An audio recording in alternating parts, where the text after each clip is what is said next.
దేవుని నామమునకు స్తోత్రములని నాటి ధ్యానాంశము రక్షణను ఎలాగూ పొందుకొనగలము.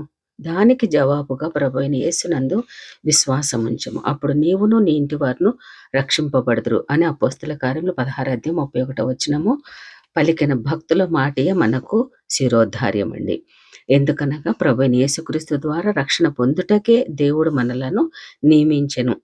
తెస్సలోనికీయులకు రాసిన మొదటి పత్రిక 5:9 ప్రకారం రక్షణ మనకు మరి సమీపముగా ఉన్నదని రోమపత్రిక 13:11 చెప్పబడినట్లు సర్వజన రక్షణ కారకుడైన యేసు శరీరధారియే మన మధ్య నివసించెను. పరిశుద్ధ లేఖనములు పఠించుట ద్వారా రక్షణ జ్ఞానము పొందగలమని తిమోతిలకు రాసిన 2వ పత్రిక 3:15 పౌలు భక్తుని ద్వారా సెలవిస్తున్నారండి. వాటిని సమగ్రంగా పఠించాలి. ఇంకా చూస్తే సువార్త ప్రకటనము రక్షణ కలుగు చేయుటకు అది దేవుని శక్తి అయి ఉన్నదని రోమపత్రిక 1:16 తెలియజేస్తున్నారండి.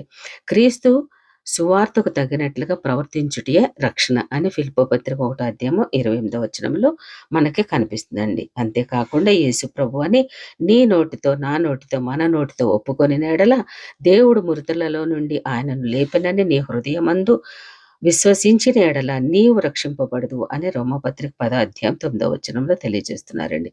ప్రభు నామమును బట్టి ప్రార్థన చేయవారెవరో వాడు రక్షింపబడును అని చెప్పబడిందండి. ఎంత సులువైన విషయమో కదా. రక్షణ పొందుటకు కొండలు ఎక్కనవసరం లేదండి, బండలు పిండి చేయనవసరం లేదు. యేసు ప్రభు అని విశ్వసించి ప్రార్థించినచో అదే అనంత రక్షణ భాగ్యం అండి.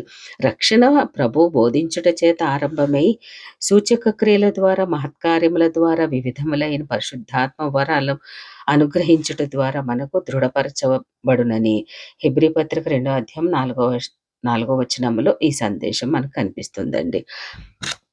ఇంతటి గొప్ప రక్షణ అయిన యేసును కన్న తల్లి కన్యమరియ నా ఆత్మ నా రక్షకుడైన యేసునందు ఆనందించుచున్నదని ప్రస్తుతించిందని. సిమియోను యాజకుడు నాథా, అన్యజనులకు వెలుగుగాను ఇశ్రాయేలుకు మహిమగాను నీవు సకల జనుల ఎదుట సిద్ధపరచిన నీ రక్షణను నేను కన్నులార గాంచితిని అని పరిశుద్ధాత్మ పూర్ణుడే పలికాడండి. యేసు రక్షకుడు తన ఆత్మను అనుగ్రహించారండి. నిత్య జీవనిస్తున్నారు. తన మందలో చేర్చి రక్షించే మంచి కాపరి మరెన్నో ఆధిక్యతలు దీవెనలు అనుగ్రహిస్తారండి. అవి లెక్కలేనివన్నీ మనకు అనుగ్రహిస్తూనే ఉన్నారు.